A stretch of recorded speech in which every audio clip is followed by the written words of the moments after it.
Seja bem-vindo ao canal Controversando. Nesta ocasião, queremos tratar de uma questão, de uma dúvida, na verdade, que decorre justamente da situação única que estamos vivendo, da situação ímpar que diz respeito à quarentena que as igrejas têm observado, ao fato das igrejas estarem transmitindo pregações, estudos, a fim de manter o povo unido de alguma forma, a fim de manter o vínculo, manter o alimento através de sua liderança, mas com a proximidade da celebração da Páscoa, há um questionamento que certamente tem inquietado alguns corações. Se você tem vivido, tem experimentado essa dúvida, não se angustie, não se inquiete. Essa dúvida demonstra que você valoriza a observância das Escrituras, que você valoriza aquilo que fazemos como igreja reunida. Eu me refiro à celebração da Ceia do Senhor. Nestes momentos, ou melhor, neste tempo de igreja virtual, neste tempo de igreja midiática, como fazer com essa prática, essa ordenança que até pouco tempo atrás a maioria das igrejas observava mensalmente? Será que deveríamos celebrar a ceia por meio das redes sociais, de maneira que o pastor, na sua casa ou no templo, junto com os diáconos, com os obreiros, estivesse ali celebrando a ceia e a pessoa na sua casa participasse? Será que devemos proceder assim? É justamente sobre essa questão que eu quero tratar nesta ocasião. Eu quero convidar você a refletir comigo sobre esse tema. Desde já, destacar que a nossa intenção aqui é promover a reflexão a respeito dessa temática, justamente porque, diante de tantos questionamentos, nós precisamos de precisamos de um caminho bíblico. Não podemos ficar na axiologia, né? Então vamos em frente. Devemos celebrar a ceia online? Essa é a questão. Bom, a respeito do tema Ceia do Senhor, e aí eu quero explicar por que me refiro a essa prática da igreja, essa ordenança como Ceia do Senhor e não como Santa Ceia. Refiro-me assim porque em 1 Coríntios 11:20 é assim que a Bíblia se refere. Então, prefiro usar essa expressão, Ceia do Senhor. Mas, acerca da Ceia do Senhor, de antemão, quero destacar que há algumas linhas interpretativas. Não há consenso no meio evangélico a respeito da compreensão da Ceia do Senhor.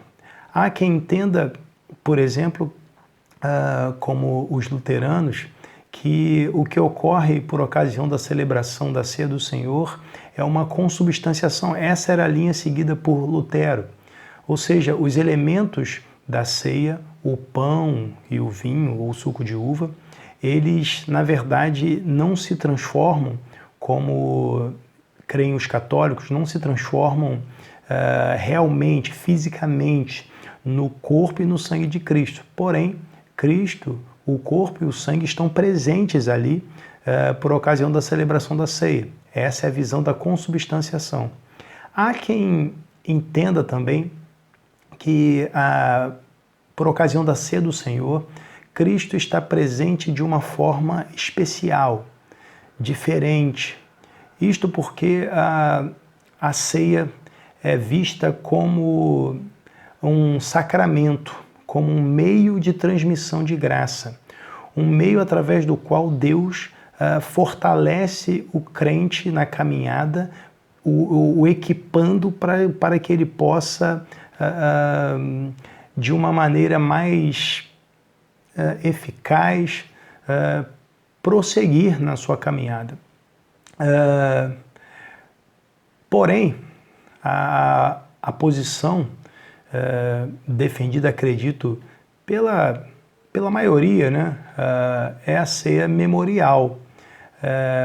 Entretanto, antes de explicar do que se trata a ceia memorial, quero ressaltar que, embora muitos façam a afirmação de que a ceia é apenas um memorial, é apenas uma ordenança de Jesus e não um sacramento, na prática, sobretudo as denominações pentecostais, neopentecostais, acabam misturando a visão sacramental com a visão memorial.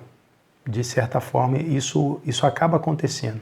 Porque a ceia memorial, maiormente defendida pelos batistas, a ceia praticada pelos batistas, parte da concepção de que Cristo ele ordenou a observância da ceia como um memorial. Como ele mesmo disse, fazei isto em memória de mim, Lucas 22, 29. Ou melhor, Lucas 22, 19. Então, veja, os batistas têm essa compreensão da ceia a partir desse texto bíblico e compreendem que o ato é um ato, a prática da ceia é um ato simbólico que representa o sacrifício de Cristo. Não há, portanto, a transformação dos elementos, não há uma presença especial de Cristo. Essa é a compreensão batista. Eu, como pastor batista, sigo essa linha de raciocínio, né? Entendo que mesmo que ainda que seja simbólico, o ato da celebração da ceia do Senhor é um ato solene, uma vez que se desonrarmos o símbolo, desonraremos também a verdade simbolizada. Entretanto, há também algumas compreensões distintas acerca da participação da ceia. Geralmente, quem mais discute essa questão da ministração no que tange a participação, quem pode participar da ceia, geralmente são os batistas que discutem isso. Porque, de um modo geral, as outras denominações costumam praticar a ceia que nós categorizamos como ceia livre. Nós classificamos como ceia livre, que é a ceia da qual participam todos os evangélicos batizados em comunhão com suas igrejas. Porém, há outros entendimentos, outras interpretações a respeito da participação. Uma delas é chamada ceia ultra restrita. Há quem defenda que essa foi a ceia praticada por Jesus, de modo que as igrejas que observam a ceia ultra restrita apenas permitem que os membros da igreja local participem da celebração da ceia do Senhor. Há também a ceia chamada restrita. Dessa ceia participam apenas os membros de igrejas da mesma fé e ordem, da mesma denominação. Essa é a ceia observada nas igrejas batistas da Convenção Batista Brasileira. Pelo menos em grande parte, né? Há entre os batistas também a compreensão da ceia livre. Há quem pratique isso, entendendo que participam da ceia todos os evangélicos batizados em comunhão com as suas igrejas. Contudo, ainda que haja várias vertentes, várias compreensões, uma coisa é consensual. A participação da ceia, ela é presencial. A ceia tem um caráter presencial. E como nós podemos verificar isso nas Escrituras? Em Mateus capítulo 26, quero compartilhar com você, quero ler com você aqui, Mateus capítulo 26, nós encontramos uma afirmação do próprio Jesus por ocasião da celebração da ceia. Mateus capítulo 26, versículo 29, Jesus diz o seguinte, vamos ler a partir do versículo 27, o texto diz assim, e tomando o cálice, e dando graças, deu-lhe dizendo, bebei dele todos. Versículo 28, porque isto é o meu sangue, o sangue do Novo Testamento, que é derramado por muitos para a remissão dos pecados. Atente agora para o versículo 29. E digo-vos que desde agora não beberei deste fruto da vide, até aquele dia em que o beba de novo convosco no reino de meu Pai.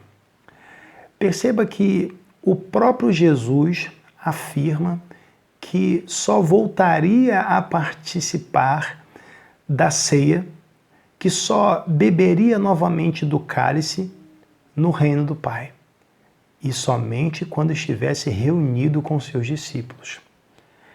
Isso mostra algo para nós, que Jesus, por não estar mais presente fisicamente, ele diz que ele não participaria da ceia. É claro que nós reconhecemos, nós entendemos, como diz Mateus 28:20, que Jesus está conosco todos os dias até a consumação dos séculos. Mas a presença de Jesus agora ela é percebida através do Consolador, porque em João capítulo 14, a partir do versículo 16 até o 19, Jesus diz que enviaria um outro Consolador, um outro da mesma natureza. Ele não nos deixaria órfãos. O Espírito Santo, a pessoa do Espírito Santo habitando em cada crente é Jesus presente conosco, é a divindade conosco. Então Jesus está conosco por meio do Espírito Santo que habita em nós. Porém, ele não está conosco fisicamente. Jesus poderia fundamentar uma ceia virtual, dizendo, olha, vocês participam da ceia aqui e eu participo com meu Pai. Mas Jesus não disse isso. Jesus disse, olha, eu vou participar de novo com vocês no porvir. Eu vou participar de novo com vocês fisicamente, quando nós nos reunirmos.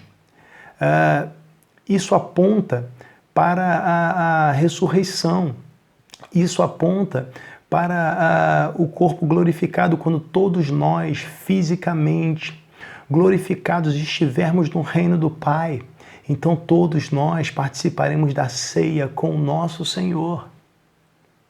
Perceba, se o próprio Jesus não consentiu em participar de uma ceia virtual, ainda que haja quem creia que Jesus está presente de uma forma especial por ocasião da ceia, acredito que é unânime que Jesus não está bebendo do cálice, nem comendo do pão.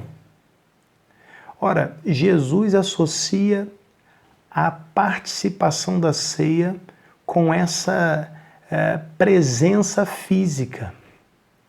Logo, seguindo o exemplo de Cristo, nós devemos praticar, devemos celebrar a ceia, participar da ceia presencialmente. Uma celebração virtual não se encaixa nos parâmetros das Escrituras. O próprio apóstolo Paulo, ao discorrer sobre a ceia, ele menciona que o que ele compartilhava com a igreja estava compartilhando com a igreja de Corinto, lá em 1 Coríntios 11, ele estava compartilhando aquilo que ele recebeu. Ele não ousou acrescentar alguma coisa. Veja, ele diz no versículo 23 do capítulo 11 de 1 Coríntios, ele diz, porque eu recebi do Senhor o que também vos ensinei. Paulo diz, olha, eu não quis inventar nada. O que Jesus falou, eu estou fazendo. Né? E aí, esse mesmo apóstolo Paulo, ele diz no versículo 20 de 1 Coríntios 11, de sorte que quando vos ajuntais num lugar, não é para comer a ceia do Senhor. E fazendo uma crítica ao comportamento dos coríntios, ele diz, olha, vocês se ajuntam, mas não é para celebrar a ceia do Senhor. Como assim? Então, veja, o ajuntamento é o pressuposto da celebração da ceia do Senhor, é o antecedente necessário, nós precisamos nos ajuntar. Então, essa vivência online que nós estamos experimentando, ela tem um caráter provisório. Imagine que estamos vivendo um momento como se a igreja estivesse sendo perseguida. Os nossos algozes agora, eles não são seres humanos, mas são vírus que nos perseguem e por isso estamos nos resguardando em nossas residências. Mas essa quarentena ela é temporária, ela não é permanente.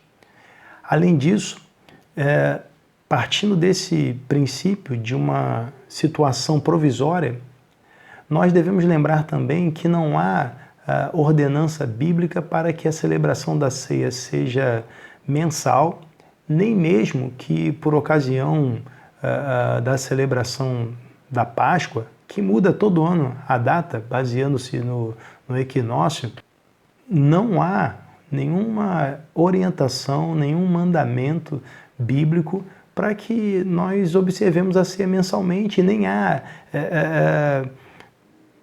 espiritualmente um prejuízo se nós deixarmos de celebrar 1 mês ou 2 meses. Nós vamos continuar nos alimentando da palavra de Deus, nós vamos continuar orando, é isso que nós temos que fazer. O problema, irmãos, é que muitas vezes as pessoas terceirizam a sua devoção. E refletindo sobre esse momento que vivemos, fica bem evidente essa terceirização, porque as pessoas não conseguem mais cultuar nos seus lares. As pessoas abandonaram os cultos domésticos, os cultos familiares e entendem culto doméstico agora como tendo a necessidade de uma TV estar ligada, um celular vinculado a alguém, o culto doméstico, o culto familiar, quando a família se reúne, canta louvores, lê a Bíblia, cultua junto. Isso algumas pessoas nem sabem mais fazer, porque abandonaram essa prática, terceirizaram a sua devoção, só sabem cultuar, só sabem exercitar as disciplinas espirituais quando estão no templo. Nós precisamos exercitar isso agora, resgatar esses valores agora, mas não podemos esquecer da importância de nos ajuntarmos, da importância de nos reunirmos, de congregarmos, de sermos igreja.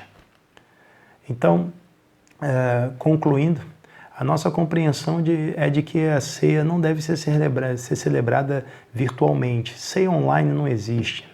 Me desculpa se essa é a sua posição, talvez alguém tente argumentar, mas eu penso o seguinte, que se nós vamos torcer as Escrituras para que ela venha se adaptar àquilo que nós queremos fazer, para talvez agradar as pessoas, para talvez nos alinhar com algum outro segmento, então nós, na verdade, não estamos crendo de fato naquele a quem nós chamamos de Senhor, porque Ele nos deu essa palavra e Ele nos disse que nós erraríamos se nós não conhecêssemos a palavra de Deus. Se nós não conhecêssemos a palavra do Senhor, Mateus 22, 29, errais, não conhecendo as Escrituras e nem o poder de Deus. Então, o que nós devemos fazer? Observar as Escrituras ou seguir os modismos atuais? Fica essa questão para sua reflexão e Deus te abençoe. Um grande abraço.